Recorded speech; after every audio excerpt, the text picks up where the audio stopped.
In our last class, we had a discussion about solving a map-reduce program, wherein I have given you an assignment to solve a row-wise highest number. It's not it. Now let's go back to the same code snippet and let's see what was the input data we had taken that time. Okay, so I'll just go back to my system and let me just check. I'll just check those numbers, right? So those numbers were 1, 2, 3, 4, 5, 6, 7, 8, 5, 6, 7, 8, 9, 10. Okay, this was the number of file 1, right? And the other number were, let me open next file, and the other number were 7, 8, 9, 2,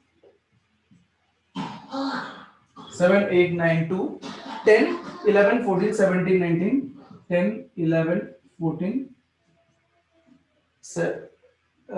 10 here, 11, 14, 17, 19, and 30. Okay, so these were the two files which we had assumed in our previous session, is not it? And we the objective of the job is very simple. We just want to calculate the highest number row wise, right? So that was the objective. That was the objective in of our new program, right? So I have file1.txt, I have file2.txt, and what we want to find out is, we want to find out in row 1 what the highest number, in row 2 what is the highest number, is not it? So what are you expecting out of this problem statement, out of this data set? What are you expecting? I'm expecting row 1, okay, row 1 highest number is of course 9,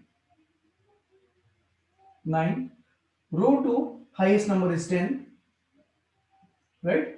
Row 3, this 3 highest number is 19, row 3 highest number is 19, and row 4, right, although it is not here, row 4 highest number is 30, right? So this is what we had a discussion in our last class. This is the given input, and this is what we are expecting out of it, right? Now it is very, very important that we should understand how to solve problems, right? As I have told you, we will mostly focus on problem solving, because if you are very good at problem solving, learning technologies are very easy, and we will be focusing a lot on problem solving. Now we already have discussed about the approach in our last class, right? But I will quickly recap it. So what we will do is, see, we have to write two things: mapper and reducer. Okay, mapper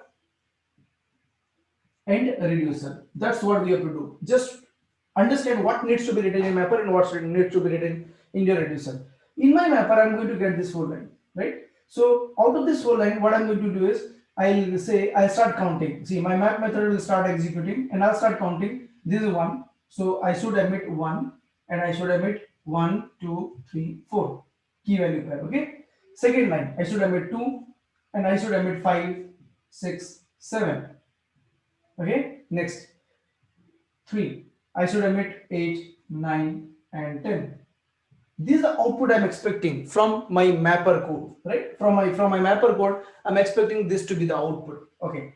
Similarly, for this data set, I'm expecting mapper to send 1 again, right? So 1 again, because it is line number 1. So line number 1, 7, 8, 9, 2. Okay. Next, line number 2, I am expecting 10. Next, line number 3, I'm expecting 11, 14, 17, 19, right? And finally, line number 4, let me write it here. Okay, line number 4, I'm expecting 30. So this is what I'm expecting from my mapper code altogether. This is what I'm expecting from my mapper code altogether. All right. Once this is done, I know that the data would be shuffled, right? The data would be grouped based on the key. So these are my keys, right? So these are my keys. So the data would be shuffled, the data would be sorted, and then the data would be grouped. And after grouping, what I'll get this 1 together, I'll get this 2 together, I'll get this 3 together, and I'll get that 4 alone. But yes, so the data would be grouped together, and after grouping, we will get the data like this: 1 and 1, 2, 3, 4, Okay, and what is another one? 7892, right? 7892. Okay, so this is what I'm expecting from the output of group by for number one. Okay, similarly number two, the output would be 567. Okay, the output would be 567 and the other output would be 10. Right, done. Now number three, the output would be 8 9 10. Okay, and number 3 11 14 17 19. Okay, and finally we have one more, number 4, this one, output would be 30. Right, so this is what we are expecting. Now I want you guys to tell me what is the key value pair emitted by your mapper in this example. What is the key value pair emitted by the mapper? It is emitting this as a key. So key is what? Int. But in Hadoop there is nothing called int. What do we have? We have int writable, right? So int writable. Okay, can I emit long writable? You can still do that, no worries. Okay, but I'm emitting int writable from my mapper as a key. Okay, similarly, what are you expecting this value to be? This is a text, this is a string, right? So as a text,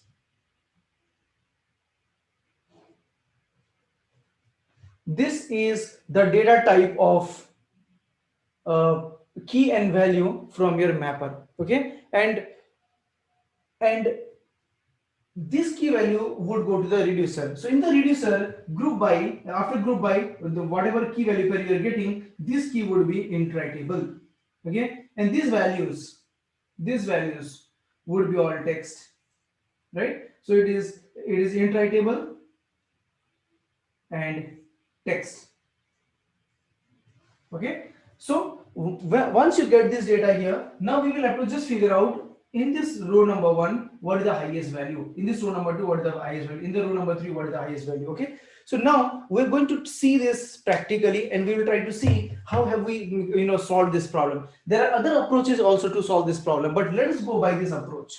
Okay, it's very important for us, it's very important for each one of us to build our problem solving skills, right? So given at the end of the course, given any MapReduce program, given any problem statement, you will be able to solve it using MapReduce program. The only thing is I will make sure that you have enough understanding of how to start and improve your thinking level also, so that in interview if somebody asks you, hey, can you solve it in MapReduce, you should still be able to solve it using MapReduce, right? Okay, let's go back to the screen and then we will start taking up the coding, right? Okay, so now let's try to practically see the implementation of our discussion, that is row wise highest number, right? So what are we given is, we are given a lot of files in which you have all numbers, right? All numbers separated by just space, and we have to just identify what is the highest number of row 1 across all the files, what the highest of row 2 across all the files, right? So what we'll do is, we already have created one word count MapReduce program in our last class, is not it? So we will just copy, paste and create a replica of it. Okay, so you can say Control C and Control V and change the name to say row wise max number, something like this. Okay, and say copy, done. Now go back to your source and see you have the same mapper, reducer and driver for word count, but this time we are not trying to solve our word count example, is not it? So we will go to the mapper first and let us try to first understand what is the input you are going to get in this mapper. Okay, so let me quickly refer to my whiteboard and see the mapper over here. Okay, so I'll say I'll get file 1.txt where I'll have 1 2 3 4, let me take the same 5 6 7 8 9 10, 5 6 7 and 8 9 10. Okay, this is what I have file 1, and I'll have file 2.txt where I'll have 7892 7892 and 10 and 11, 14, 17, 19, 11, 14, 17, 19, and 30. Okay, so this is the input data given to you for processing, right? And we are assuming that we'll have a lot of such files. We'll have a lot of such files and we'll have to process the data, right? Okay, so the first thing first, by default, okay, your key and value to your mapper will not change. It will be same, offset and the line, right? So long writable and text is what you are going to have. Okay, all right, so this is what you have, right? So you have a file and you have the data, right? Now we have to process this data using MapReduce. So the first thing first, the mapper key value, input key value will not change, that's for sure. Okay, now the next thing is, what is that you are expecting this mapper to emit? You are expecting this data to be converted into this type. So I'll take it over here. Okay, so output, what I'm expecting from the mapper is, what I'm expecting is, for this line I'm expecting 1, and this would be the value. For this row I'm expecting 2 as a key, and this would be a value. For this line I'm expecting 3, and this would be as value. And for this file 2, let me just remove this. For this file 2, again this is the starting of the line, so I would say 1 and the entire line, and again I'll say 2 and the entire line, again I'll say 3 and entire line. Okay, and again I'll say 4 and entire line, right? So this is what we are expecting our map method to emit, is not it? Okay, so my output would be int writable and then the text, int writable and then the text, right? If you talk about the data type, it should be int writable and text. So I will have to change this line first. Okay, because these two basically indicates the key value pair of your output from the mapper. So I'm saying my output would be int writable and text. Now, all right, so let me remove this and let me also remove this line of code. We don't need this, right? Okay, so for one file, one block, and for each block, one mapper object, and many times map method would be called. So what I'll do is I'll define a variable called int, let's say row num. Okay, variable name is your choice, is equal to 0. Done. Now you can also define it as a private, because I'm not going to access it from anywhere else. So private integer row number equal to 0. Okay, next, now I'm inside my map method. Now in this map method, the first thing what I'll do is I'll increment my row num to 1, right? So for the first time when I'm processing this data, my row num value would become 1. Okay, and this value will hold this 1 2 3 4. This value will hold this 1 2 3 4. So all I have to do is I have to say context dot write. Okay, I'll say row num, but row num is integer, so I should say new int writable of what? Int writable of row num. Okay, this is what you are going to emit as a key. Value would be same, the complete value. So when I do so, then what will happen is it's going to send the data like this, right? It is going to emit the data like this: 1 1 2 3 4. Next time row value would be 2, right? So row value was 1, and again it will come here and it becomes 2. For the first time it would be 1, and the line would be the first line. For the second time, row num would increment by 2, right? So it would increment by 1 and it becomes 2. So you'll have 2 and 5 6 7. Third time, row num would increment to 3, right? So 3 and then the third line and so on. And that's what you're going to send the output from your mapper. Okay. So once this output is sent, so I'll say this is my mapper output. Right? So once your mapper has emitted all the output, it goes to your shuffle phase where the data would be collected together, right? So now the data will go to shuffle phase. where the data would be collected together. So it would be like this. It's mixed now. Okay. After shuffle, the data would be sorted. So I would say the output of sorted, it would be, the output of sorted would be shuffle is gone. Now it is a sort phase, right? So the output of sort would be, it would be sort based on the key, on the ascending order of the key. So you'll have 1 and 2 here, okay, and this 3 would go here like this: 1 1 2 2 3 3 4. The data is sorted. Now after this data is sorted, the data would be grouped together. So when you say group, the data would be grouped by what? By your key. So key is 1 and 2 groups would be created, right? So 2 groups would be created, so it would be here like this. Okay, similarly the second group is 2, second group is 2, and this would be converted into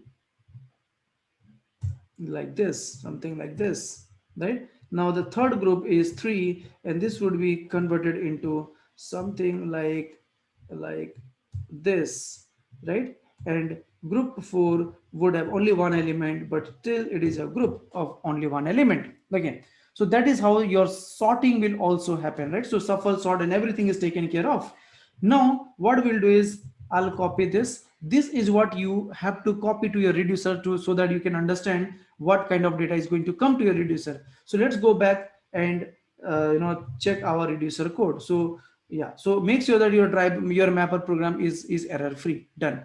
Now if you see, we have a lot of documentation than the piece of code, right? The piece of code is hardly only 2 lines, to be very honest. Okay, all right. Now let's go to our reducer. That's not it. So I'll go back to my reducer code and let me delete everything from here. Okay, and I'll paste this in my reducer code, because I know that I'm going to get the data in this format. Okay, now one thing you have to understand is the output of your mapper, would be the input to your reducer. Okay, without any second thought, you can say it is a rule, because whatever mapper is going to send, that is what will be consumed by your reducer, right? So output of your mapper would be the input to your reducer, is not it? So this is what, see, when I say output of your mapper, I'm talking about the types. Okay, of course they will go through the shuffle, sort phase and group by phase, but what I'm trying to tell you is the output, the kind of output whatever you are emitting, okay, would be what would be consumed by the reducer. Okay, but of course there would be all these phases. So what I'm saying is, if my mapper is giving me int, writable, and text as a key value pair, then while writing your reducer, you should say int, writable, and text.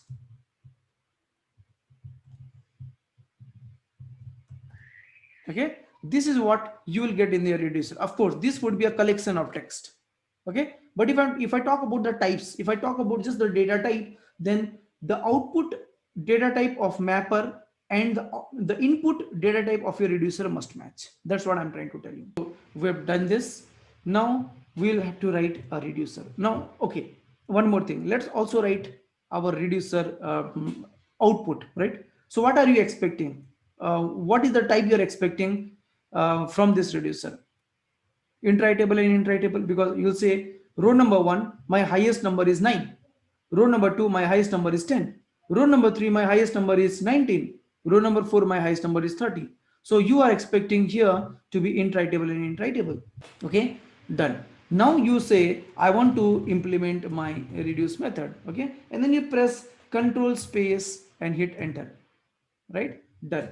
Now this can be changed, right? So see, this would be basically row ID, right? So I'll say row number. Okay, and this is basically what it is, basically numbers, a lot of numbers. So I can give any name. I can say number iterator. Okay, anything can be given. All right, now this can be easily deleted, and you can just say context of context. Okay, and then this can be easily deleted. Okay, so this is how the signature of the method would look like. That's not it. Now here comes the whole logical part. Okay, so for one, currently I'm processing 1. Okay, so my row number is 1, and I really don't care much about it right now.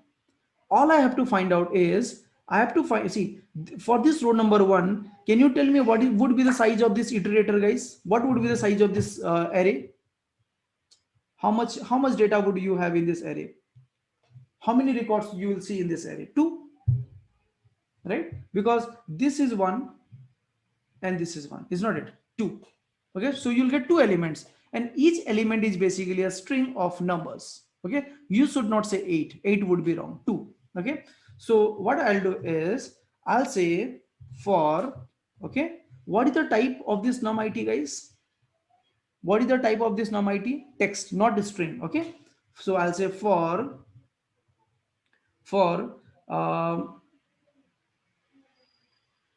I'll say text line, okay, of num_it, right? So I'm using a for loop.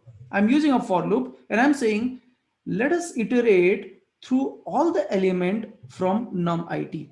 So for the first time, what would be the value of this line? For the first time, what would be the value of this line? The value of this line would be 1 2 3 4, is not it? Okay, 1 2 3 4. For the first time, the value of this line would be 1 2 3 4, string, not array. It is a string, it is a text. Okay, all right. So what we need to do is, the first thing first, convert your text to string if you want to do any operation, right? So I will say line dot to string. Okay, and let's convert it. String, I'll say line str is equal to this. So what I did is I converted my line to a line string. Okay, so line string is just a variable name, is not it? All right, now this will give me this data as a string. Now what I can do, I can do a split by space. So I'll say string data is equal to line string dot split by what? By space. Okay, so you'll say line string dot split by space. Let me check what is the problem. String array, yeah, it has to be an array. Yeah, so now you are splitting the data to an array, so you will get the data as a array here, right? So now this 1 2 3 4 is broken down into 1 2 3 4, right? That's how it would be. It was a string earlier, a text earlier, converted that into a string. And why did I convert this into string? Because this split method and all these methods are not available on your text, right? Your text is a lightweight version of string, right? If you want to do a lot of operations on string object, then you must convert your text to a string. Otherwise you will not be able to invoke all these methods. All right, done. Now I have an array 1 2 3 4. Now again I'll have to iterate. Think about it. Again I'll have to iterate through these elements. So you'll have to write another loop again. Okay, so this time I will say for, okay, for these are basically numbers. These are basically numbers. Okay, so I can basically rename it to nums. That's okay. All right, and I'll say uh, for string num from nums, right? So this nums is basically an array, right? And I'm saying I'll iterate through each element of this num. And every time I'll let me store one variable here, right? Let me store one variable here. So for the first time, what will be the value of num? 1. Second time, num would point to 2. Third time, num would point to 3. Fourth time, num would point to 4.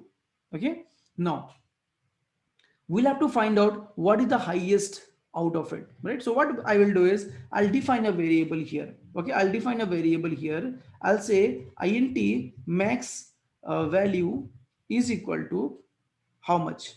I may say 0, that's okay, but what if you have some negative numbers also? Sometimes possible, right? So usually the practice is to write int uh, integer dot max val, min val. Okay, what I'm saying is, see, I'm saying integer dot mean value is, a very big number, is not it? What is the value? Let's give me that number, dude. Yeah, so this is the mean value I'm talking about. Okay, a very large number, is not it? A very large number. Integer dot mean value would hold, I can say, minus 2 to the power 31, right? That is what the formula is, to get the minimal number. So I'm assigning a least possible value to this Maxwell. Okay, and I'll say here, now what I'll do is I'll convert this num to integer num. Okay, so what is the logic? I would say integer. Okay, I would say integer numval, anything you can write, is equal to integer dot parseInt of num. So this will convert my number, which was basically string, into a integer value. Okay, now I'll say if my numval is greater than Maxwell. If my numval is greater than Maxwell, then Maxwell is equal to numval. Okay, so if you get confused, what you can do is you can replace this with 0. Okay, and let's assume the numbers are all positive numbers. If all the numbers are positive numbers, and if there are no negative numbers, then we can also assume it to be 0. That will also work. Okay, or you can say int Maxwell, that will also work.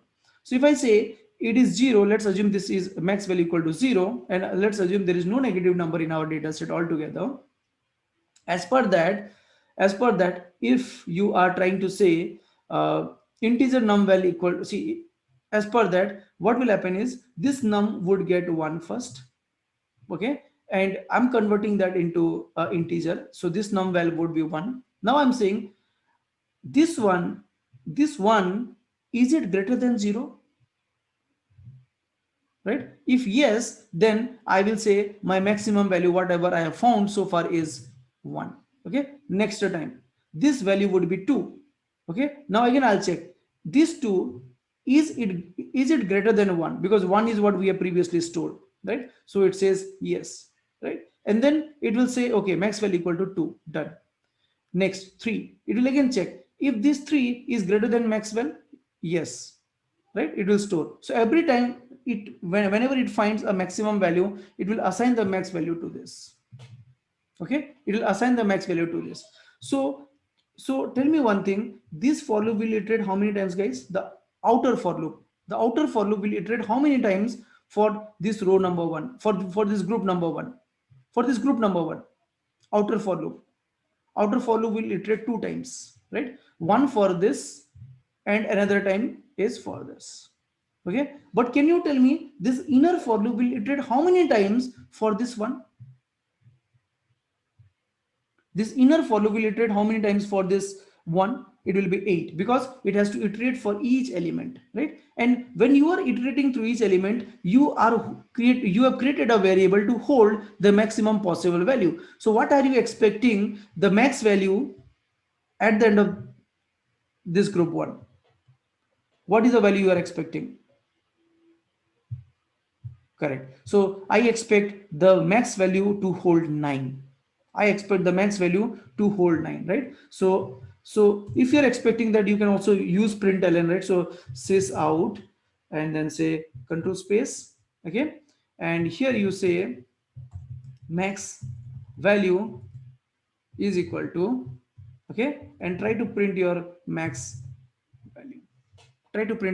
value. And if you want to print your row, you can also print the row, right? So I'll say key is equal to row num. Okay, so row num dot get you have to say, because this is iterable. If you want to get the integer version, you should say no row num dot get. Okay, so key equal to this and max value equal to this. This is what I wanted to print just for my satisfaction. Okay, this is what I'm getting. Okay, but you will have to write it through context, is not it? That is the important thing. Context dot write. What are you expecting to write back from your reducer, you are expecting to write back int writable and int writable, right? So you'll say context dot write new int writable of what is the key? My key is row num, right? So you don't have to create a new variable here, you can just say row num, right? Because it is already an int writable and its value is 1. That's then you really don't have to write it again. Here you'll have to say new int writable of max value, because that's what you have been storing during your whole processing. Okay, that's what you are storing since your whole processing, right? So done. Now what is the output you are expecting from your reducer method? I'm expecting my reducer method to send me the data like this.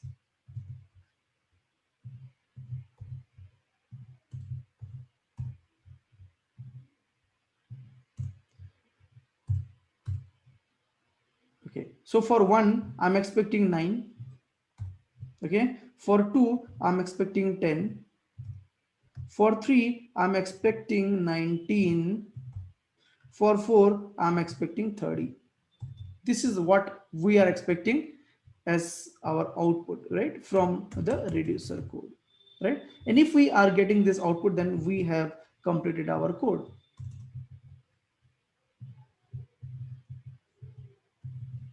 Okay, if we solve this problem, then we have completed our objective, is not it? Now mapper is done, reducer is done. We will have to do little change in our driver program as well, guys. Okay, so what is that change? Let me go back. Okay, now before I make any changes, so the first thing is your input and output, right? So what we will do is, let's go to our DFS. So we'll have to start our Hadoop first, right? So let me go here and right click and say open terminal, okay, and JPS and start all .sh.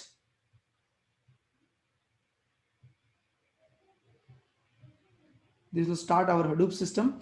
And in the meanwhile, let's see this file 1 and file 2. We already have it here: 1 2 3 4 5 6 7 8 9 10. Okay, and then file 2 is 7 8 9 2 10 11 14 17 19 and 30, right? So our input files are present in our desktop of Ubuntu, which is what we have to upload it into our SDFS, right? So in case you do not have your plugin working, right, so please go forward and use Hadoop fs-put command. That is also fine. Okay, so yeah, so make sure that you point out to the correct location. So the first thing is, I want to create a folder called numbers.input.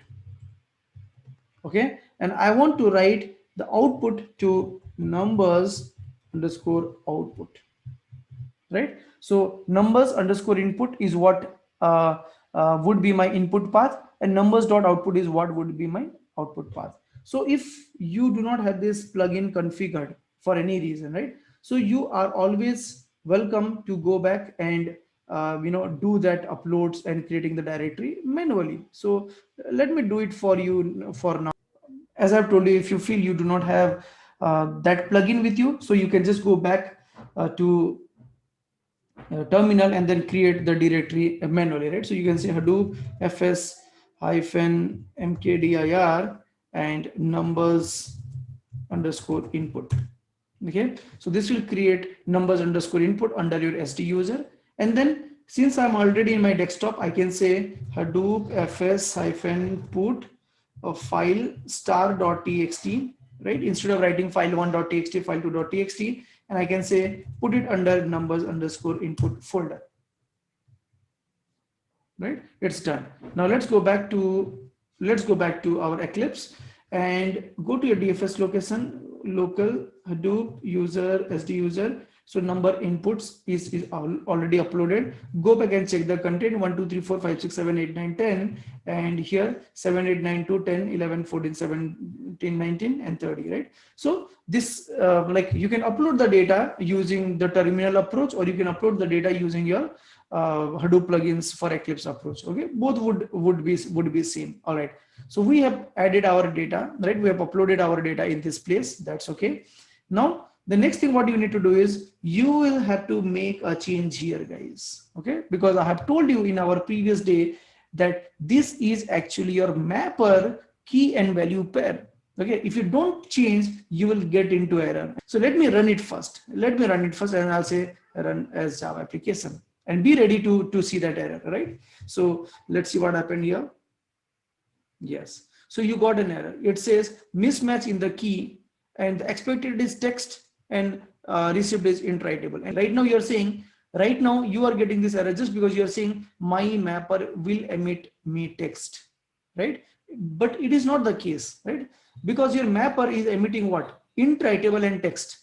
Int-writable and text. So if I go back to this place and if I change this, I'll say my mapper is going to give me row ID 1, 2, 3, 4 and the whole line, right? This is what you have to write. And if you write this, then you'll not have any problem, because here you are specifically telling this would be my key from mapper and this would be my value from mapper, right? Okay, let's run this program now. Okay, so see, the program is executed successfully without any failure, right? So you have to make sure that you should know the meaning of each and every line. Then only you will be able to master this map reduce technique. Okay, all right. So we have changed our key and value to int-writable and text, and it worked, right? So what will happen if I don't give this? What will happen if I don't even give this? Let's try to run this. See, okay, I want to save it. Okay, now again it has given us some error, and the error what it has given us is it's saying, hey, I'm expecting the key to be long writable, okay, and the value to be text. So this error you're getting is because your text input format by default expects key to be of a long writable type, and if you want to overwrite, then you will have to say it here. Okay, but you may ask me, hey, that's okay, you are doing it for a mapper, but why don't you do it for reducer? As I have told you, the text output formatter takes the generic version, and that is the reason you really don't have to override anything here. But your your text input format does not take generic version, it takes a specific version. So you have to specify this to say my mapper in this program will emit long writable and text. Okay, that's what you should do, is not it? Okay, now let me check. Yeah, so we have executed the program. Let's run this code again. I'll say run as Java application. Okay, and then we'll go back and refresh this location, and we have got number output. And let's go here and let's go here. And if you see 1, 2, 3, 4, the highest is 9, 10, 19, and 30. Okay, so if you have got the same output, then yes, you have solved this problem successfully. Okay, that is how you are supposed to solve this problem. Okay, now there is one more approach to solve this problem. I'll tell you that approach, and you can try it on your own. So let's try to solve this problem using some other technique as well. So this was one typical approach to solve the problem, but yes, there are other approaches also you can employ to solve this problem. Now let's understand one such problem. Okay, one such technique. See, now what I can do is I know that I have these two files, and I know that my map method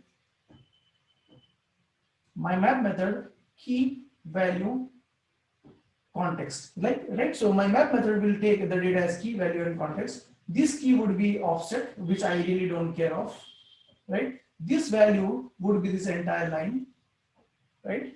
And context would be context would be basically a variable which can be used to send the data to the further layers. Now what else you can do is, see, in your map method, you get this value 1, 2, 3, 4 as a text. Okay. Now, if you want to optimize this problem, okay, if you want to optimize this problem, then what you could have done is you could have converted this to array, right? And you get an array of 1, 2, 3, 4, and then you would have found the max out of it. Okay, and when you find the max out of it, you will get 4. right? And then you would have sent this line number 1 and 4, right? So I'll write it here. So for line number 1, you could have done 1 and 4 key and value. Okay. For line number 2, you could have done 2 and 7. For line number 3, you could have done 3 and 10. Right. Now similarly, you could have done the same thing for this also. Like for row number 1, you could have done 9. For row number 2, 10.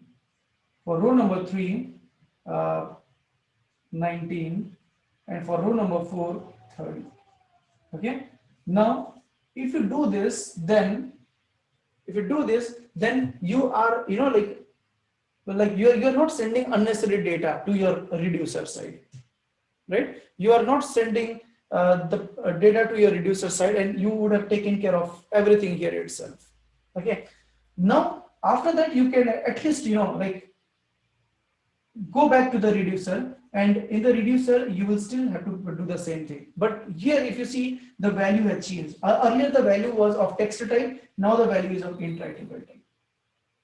Okay, so I've just explained to you this, how can you solve it using another approach. But I want you guys to try it out. Okay, I want you guys to try it out and see if you can solve this problem using this technique or not. Okay, so I'll just go back to my screen. That's what. So see, there are many approaches to solve the problem, right? So all you need to understand is how do you solve the problem. So what I've told you is, now in your reducer, when you are solving the problem using another technique, what you do is, in your mapper, when you are processing this line, from this line find out the highest, send it to the reducer. From this line find the highest, send it to the reducer. From this line find the highest, send it to the reducer, and so on. Okay, now if you do that, then what will happen? You are preventing a lot of unwanted data to travel, right? Because see, here you are sending a lot of characters in our approach, what we have done. But if you find out the highest number out of it, then you are going to send only one value from this line. You're going to send another value from this line, one more value from this line. So you are minimizing the data travel, data shuffling, right? You are minimizing the amount of data which needs to be sent, because there's no point of sending 1, 2, 3 when you know that these are lesser than 4 and they will definitely be disqualified in the final go, right? So you can also do that. In that case, what will happen? Your key value pair would be int writable and int writable now, because row is 1 and the value is 4. Again, row is 2 and value is 7. Row is 3 and the value is 10. So your data type will change. Here you'll get some processing logic, right? And then you will have to go back into your reducer. In reducer also you'll have to make some changes. And what is that change? In the reducer, now you will get 1 and you'll get only 4 and 9 from 2 different places. And they would be integer, there would not be any more text, right?